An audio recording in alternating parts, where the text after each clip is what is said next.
Hello class, welcome. सो कल हमने discuss किया about the socialism. Basically socialism एक आइडिया क्या है, सोशलिज्म यूरोप में कैसे फैला। जैसे कि हमने देखा जो तीन मेन राइटर्स थे, Karl Marx, Friedrich Engel, Robert Owen and Louis Blanc, उनके आइडियाज़ थे, कैसे कैसे वो इम्प्लीमेंट करना चाहते थे उन आइडियाज़ को। ठीक है। और सोशलिज्म एक बहुत बढ़िया आइडिया था जो कैपिटलिस्ट सोसाइटी के बिल्कुल ऑपोजिट था। तो यहाँ पे हम एक डिफ्रेंसिएशन कर लेते हैं, what is capitalism and what is socialism. So capitalism basically क्या होता है? कैपिटलिज्म में होता है कि एक इंडिविजुअल की फैक्ट्री है, ठीक है, वो प्राइवेट ओनर है, प्राइवेट है, ठीक है। उस ओनर ने अगर कुछ भी कमाया है तो वो सब कुछ उसका है। That is capitalism. कैपिटलिज्म में फिर वो और प्रॉफिट कमाने के लिए और पैसा लगाएगा, फिर और प्रॉफिट जनरेट होगा, फिर वही पैसे को फिर वो और प्रॉफिट जनरेट करने के लिए ऐसे करता रहेगा। और उसमें सिर्फ फ़ायदा जो है वो ओनर का है। उसने सिर्फ वर्कर हायर करे हैं और वो वर्कर्स को वेजेस देगा। प्रॉफिट में वर्कर्स का कुछ हाथ नहीं, कुछ मतलब उनको मिलेगा नहीं वर्कर्स को। लेकिन सोशलिज्म में क्या होता है? सोशलिज्म में प्राइवेट प्रॉपर्टी होने की जगह पब्लिक प्रॉपर्टी होती है, ठीक है। तो उसमें जो वर्कर हैं वो भी स्टेक होल्डर होते हैं। अगर कुछ प्रॉफिट हो रहा है, मान लीजिए 100 रुपये का प्रॉफिट हो रहा है और 100 ही वर्कर है, तो एक एक रुपया हर किसी को मिलेगा, हर कोई एक एक रुपये का हकदार होगा। तो वो होते हैं सोशलिस्ट चीज़ें, ठीक है। तो ये तो था एक बेसिक आइडिया। अब सपोर्ट ऑफ सोशलिज्म जो था, सपोर्ट फॉर सोशलिज्म, यूरोप में जो और कंट्रीज थी या नॉर्थ अमेरिका या कहीं पर भी, जहाँ पर कहाँ लोगों को सोशलिज्म कैसे वो सपोर्ट करने लगे, ठीक है। तो by the 1870s the socialist ideas spread through Europe. Okay. To coordinate their efforts, socialists formed an international body named Second International. जो by 1870 जो थे सोशलिस्ट थे, उन्होंने दुनिया भर में सोशलिज्म को फैलाने के लिए एक ऑर्गेनाइजेशन को बनाया जिसका नाम था second international. Okay. Worker in England and Germany began forming association to fight for better living and working condition.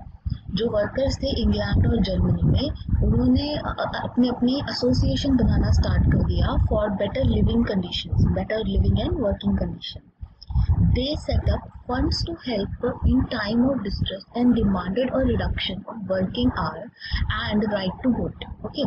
उन्होंने क्या क्या डिमांड किया? उन्होंने डिमांड किया कि जो डिस्ट्रेस के टाइम होते, जैसे कोई बीमारी फैल गई या लोगों के पास पैसा नहीं है, मतलब बुरा टाइम है, तो उस टाइम पे जैसे कोई फेमाइन या कुछ ऐसा है, तो उस टाइम में कम से कम उनके वर्किंग आवर कम हो, उनको ज़्यादा पैसे मिले, ऐसा कुछ हो। और राइट टू वोट भी उन्होंने डिमांड किया कि वर्कर्स को राइट टू वोट होना चाहिए। In Germany these association worked closely with the Social Democrat Party and helped it win the parliamentary seat. तो जर्मनी में एक ऐसी पार्टी जो कि सोशलिज्म को सपोर्ट करती थी, उसका नाम है social democratic party. Okay. By 1905, socialist and trade unionist formed a Labour Party in Britain. और लेबर पार्टी जो एक पार्टी थी वो थी ब्रिटेन में, वो भी सोशलिस्ट आइडिया को सपोर्ट करती थी। तो अभी तक हमने दो पार्टीज के बारे में जान लिया है, एक थी जर्मनी में, एक थी यूरोप में, राइट। हम ऐसे समझते चलेंगे। However, till 1914, socialists never succeeded in forming a government in Europe.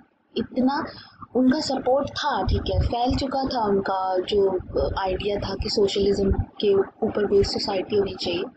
But ये जो आइडिया उनका था, उसकी वजह से कभी ऐसा नहीं हुआ कि वो लोग मेजॉरिटी में आ गए और लोगों ने उन्हें चुन लिया और सरकार बनाई, नहीं। 1914 तक, मतलब फर्स्ट वर्ल्ड वॉर तक, कभी भी सोशलिस्ट पार्टी ने कोई भी गवर्नमेंट नहीं बनाई, ये पहली बात है, ठीक है।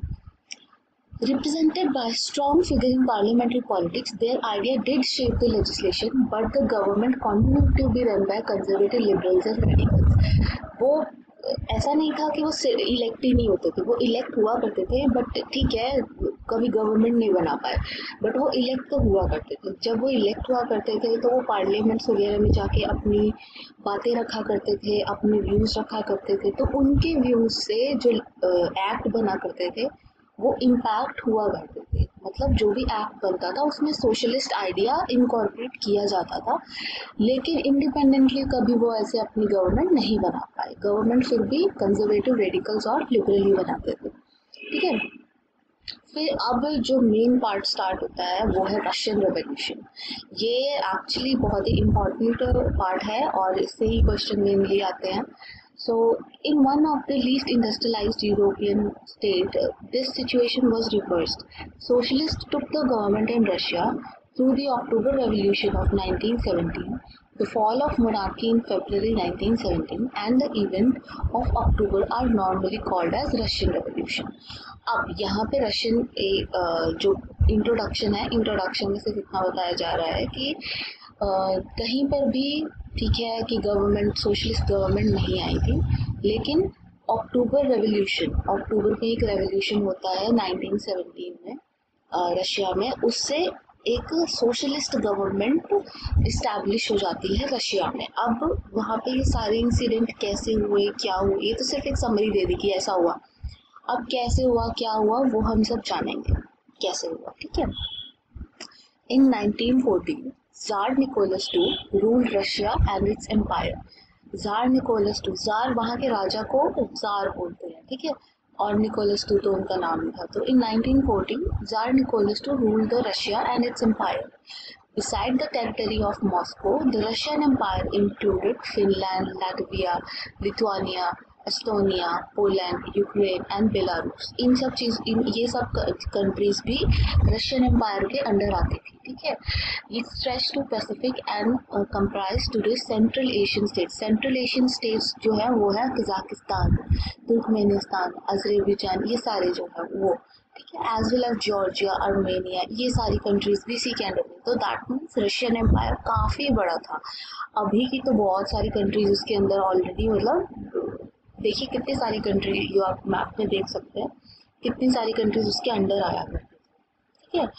फिर द मेजॉरिटी ऑफ रिलीजन, एक तो पहले इतनी बड़ी टेरिटरी थी वहाँ पे, ठीक है। दूसरा, उसके अंदर तरह तरह के रिलीजन वाले लोग रहते थे, अलग अलग रिलीजन वाले लोग रहते थे, जैसे Russian Orthodox Christianity which had grown out of Greek Orthodox church, but the empire also included Catholics, Protestants, Muslim and Buddhist. अलग अलग रिलीजन के लोग वहाँ पे रहते थे, ठीक है। तो ऐसी कंट्री में जहाँ एक तो बहुत बड़ी हो और वहाँ पे अलग अलग टाइप के लोग रहते हो, तो वहाँ पे कॉन्फ्लिक्ट होना थोड़ा पॉसिबल रहता ही रहता है, ठीक है। अब हम जानेंगे about the economy and society of Russia, कि रशिया में ऐसा क्या था कि जो रेवोल्यूशन था वो रशिया में ही हुआ, ठीक है। At the beginning of 20th century, the vast majority of Russia's people were agriculturalists. जो majority of people थे रशिया के, वो agriculture related activities में ही काम किया करते थे।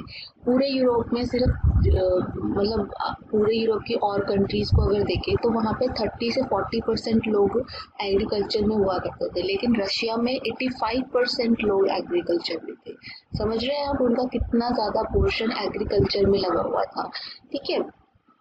जो अब देखिए 85% उनकी जनता अगर एग्रीकल्चर में है तो इसका मतलब वो ग्रेन बहुत प्रोड्यूस करते होंगे, और इतनी सारी ग्रेन, इसीलिए रशिया मेजर एक्सपोर्टर था ग्रेन का, ठीक है।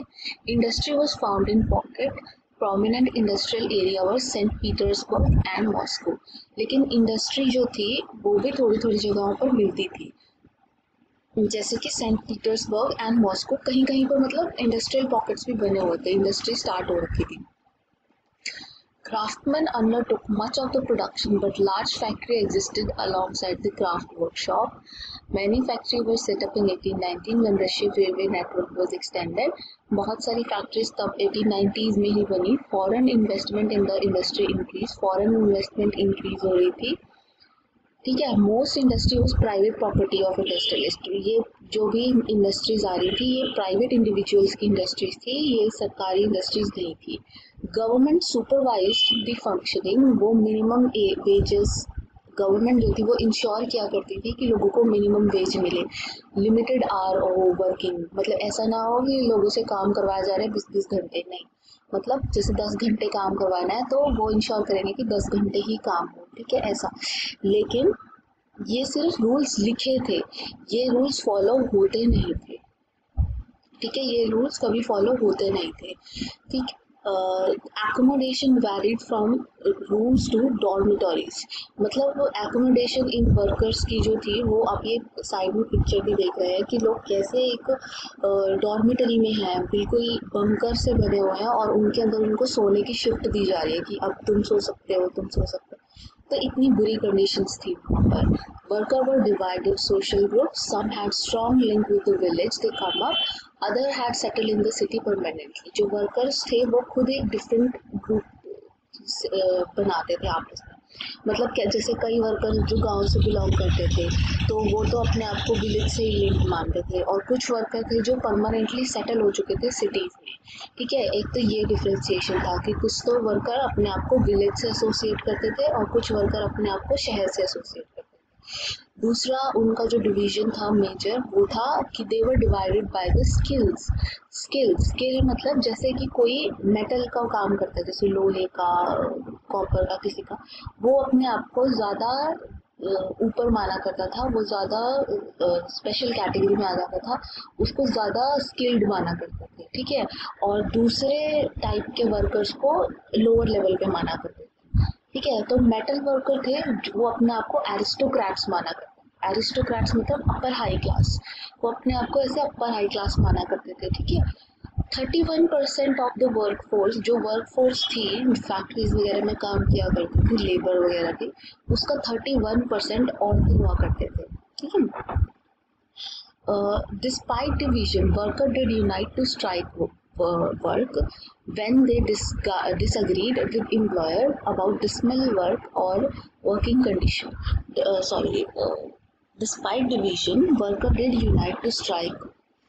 जब इतने सारे उनके बीच में, ठीक है, डिविजन्स थी, लेकिन फिर भी जब भी कोई स्ट्राइक वगैरह करनी होती थी तो वो सारे इकट्ठे हो जाया करते थे। ठीक है, ये स्ट्राइक हुआ करती थी अलग अलग रीजंस के लिए। जैसे वर्किंग कंडीशन के लिए स्ट्राइक हो जाती थी कि हमें अच्छी वर्किंग कंडीशन चाहिए, या ये हो जाता था कि जैसे किसी वर्कर को डिसमिस कर दिया है तो उसके डिसमिसल को रोकने के लिए वर्कर उसके साथ खड़े हैं और एम्प्लॉयर के अगेंस्ट तो वो स्ट्राइक कर रहे हैं, ऐसा होता था। ठीक है, in the country side peasant cultivated most of the land, but the nobility, the crown, the orthodox church owned large properties।